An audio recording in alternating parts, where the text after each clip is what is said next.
ล่าสุดสหพันธ์บานเตะแห่งสปป.ลาวได้จัดพิธีต้อนรับยู17ปีชิงแชมป์อาเซียนที่สร้างผลงานโดดเด่นถึงแม้นว่าจะบ่ได้เหรียญมาฝากพี่ฝากน้องก็ตามบ่ได้สนใจย่องย่อกันต่อไปเพราะผลงานประจักษ์ตาชนะ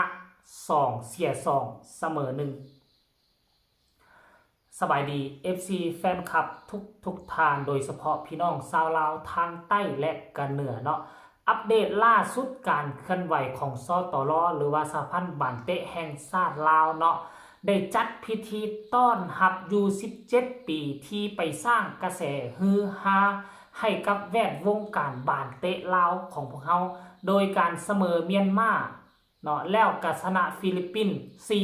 4-3ชนะประเทศไทย 3-2 เสียให้กับมาเลและก็เสียให้กับออสเตรเลีย 8-0 ท่านผู้ชมเนาะถือว่ามาสั่งรวมผลงานแล้วเนาะถ้าไล่นัดต่อนัดก็อาจจะว่าเขาเสียหลายเกินไปเสียมาเลเซียให้กับออสเตรเลียแต่ถ้ามาสั่งรวมเบิ่งภาพรวมแล้วก็ค่อนข้างว่าดีได้เสีย2เสมอ1ชนะ2นั่นหมายความว่าแต้มมี3แต้มที่เหนือกว่าเสีย2เนาะหลายคนอาจจะเบิ่งว่าเสียเพียงแต่2เนาะเท่ากับเข้าใจได้หลังจากนั้นสหพันธ์บานเตะแห่งชาติลาวหรือว่าสตรจัดพิธีต้อนรับของการกลับบ้านขั้นท่ากรณีว่าได้รางวัลที่3หรือที่2หรือที่1นี่ยิงจะนักหน่วงเฮาคงจะปิดตั้งแต่สนามบินไปฮอดสตรและเข้าถึงสำนักงานนายกแต่อันนี้เฮาได้อันดับที่4มาครอบครองอย่างน้อยๆเฮาก็ดีมีผลงานดีก่อนหลายทีมสิว่าซะดีก่อนหลายทีมท่านผู้ชมมันมีทั้งหมดก็คือน่าจะเป็น11ทีม12ทีมพุ่นน่ะเฮาก็ดีก่อนหลายทีมเลยเนาะ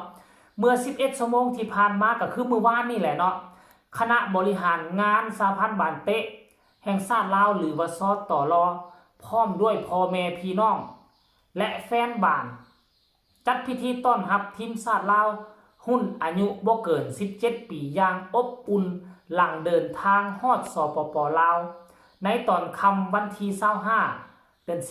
2026นี้ที่สนามบินสากลวัดไตสำหรับทีมชาติลาวรุ่นอายุบ่เกิน17ปีเข้าร่วมการแข่งขันบานเตะเยาวชนอายุบ่เกิน17ปีชิงแชมป์อาเซียน2026ที่ประเทศอินโดนีเซียเจ้าภาพระหว่างวันที่14 24 เดือน4ที่ผ่านมานี่โดยทีมชาติลาวเฮาสุดนี่ผ่านเข้ารอบ4ทีมสุดท้ายและ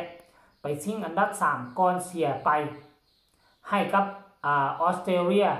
เฮ็ดให้ถึกจัดอยู่ในอันดับที่4ในรายการนี้ท่านผู้ชมพร้อมกับลงรูปต่างๆนานาโอ้โหท่านผู้ชมเอ้ยเนาะเฮ็ดแบบนี้มันก็ดีได้บ่แม่นว่าเขาเจ้าเสียแล้วก็จะสาบแช่งจะด่าจะต่อว่าจะโจมตีถ้าเป็นแบบนี้ก็บ่มีผู้ใดอยากไปติดทีมชาติมาแล้วบัดตอนชนะนัดหนึ่งก็โอ้อวดย่องย่อสรรเสริญกันต่างๆนานาบัดเสียนัดหนึ่งสัมผัสว่ามาห้ายมาด่าวิพากษ์วิจารณ์เอาจนว่าเฮ็ดให้กับเจ้าจนว่าบ่สามารถไปบุดไปเกิดได้เฮ็ดแบบนี้ผู้ที่เป็นนักเตะก็น้อยอกน้อยใจได้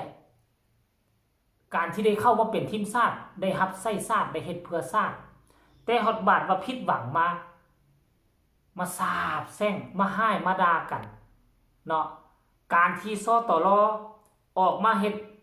การพิธีต้อนรับแบบนี้นี่ก็เป็นสิ่งที่ถูกต้องอยู่ได้บ่แม่นว่ารอท่าแต่ชนะแล้วจึงจะพากันเฮ็ดตอนบ่ชนะบ่พากันเฮ็ดบ่พากันต้อนรับการที่ต้อนรับแบบนี้มันเป็นการส่งเสริมปลูกจิตสำนึกการให้กำลังใจอย่าลืมว่าคันท่ากรณีว่ามีกำลังใจเต็มเปี่ยมยักษ์ใหญ่ซำใดเฮาก็สามารถล้มได้นะเนาะเฮ็ดแบบนี้ให้กลายเป็นประเพณีให้กลายเป็นวัฒนธรรมไปเลยมีซอดอกไม้มีพวงมาลัยมาห้อยคอเนาะดอกดาวเฮืองให้ฮุงให้เฮืองไปถ่ายรูปอยู่ป้ายสนามบินวัดไตโค้ดก็ยิ้มแย้มแจ่มใสได้นี่โค้ดพี่น้องชาวไทยของเราเราซื้ออย่างเกาะฮู้แต่กลางกระแสนามสกุลเรา ซื้อแล้วแท้ๆซื้อหยังเนาะโค้ดหยังเนาะไซสนะหรืออะไรอย่างต่างๆคันผิดก็ต้องขออภัยเด้อทุกคนเด้อยิ้มเป้อยิ้มเป้ยดีอกดีใจขนาดได้ทีซีอันนี้หมายถึงว่าหมายถึงสตรหรือว่าทั้งประเทศลาวให้ความสำคัญอย่างยิ่งต่อกีฬาบานเตะสมัยก่อน10 ปีหลังบ่ค่อยเห็นแบบนี้นะบ่ค่อยเห็นภาพแบบนี้โดยความว่า10 ปีหลังอาจจะได้เห็นแบบนี้ก็มีแต่ว่าเฮาบ่มีโลกโซเชียลตอนนั้นโลกโซเชียลยังบ่แพร่หลายทุกมื้อนี้มีโลกโซเชียลแล้วและสตรก็เห็นได้ความสำคัญของกีฬาบานเตะท่านผู้ชมนอกจากพนักงานสตรแล้วก็ยังมีอ้ายเอ้ยน้องบรรดานักเตะลูกเต้าเหล่ากาญาติพี่น้องพ่อแม่พากันร่วมโตกันไปรอท่าอยู่สนามบินวัดไต่จากเสียกำลังใจไป2นัดเสียให้มาเลนัดเสียให้ออสเตรเลียหลายคนก็ห้องให้เสียน้ำตามาเจอภาพบรรยากาศการต้อนรับซ้ำกับว่าเฮาได้แชมป์กลับคืนมาห่วยแต่ละคนมีสีหน้ายิ้มแย้มแจ่มใสเบิกบานโดยเฉพาะโค้ชเนาะโดยเฉพาะโค้ชกลางกระแสยิ้มแย้มแจ่มใสและค่อยหวังว่าการที่ได้รับการต้อนรับแบบเป็นกันเองและอบอุ่นขนาดนี้ค่อยก็หวังว่าทั้งโค้ชและนักเตะสุดนี้จะมีกำลังจิตกำลังใจฝึกฝนรอหลอมซ้อมเพื่อจะไปแข่งขันในรายการต่อไปและจะเข้าไปในรอบ4 ทีมให้มันได้ทีแรกเริ่มสมัยก่อนนี่เฮานี่บ่ค่อยได้เข้าดอกรอบ4 ทีมนี่ก็ถามว่าที่ผ่านมามีบ่มีแต่ว่าดนๆมีเทื่อนึงอยากให้เข้าทุกรอบไปอยู่ในรอบ4 ทีมให้มันได้แล้วก็พัฒนาเข้าไปในรอบซิงให้มันได้ยับเข้าเทื่อละน้อยยับเข้าเทื่อละน้อยเฮ็ดแบบคือเฮาย่างขึ้นขั้นใดเห็นมั้ยเฮาสิขึ้นขั้นใดเฮาต้องขึ้นขั้นที่1ขั้นที่2ขั้นที่3ยับเข้า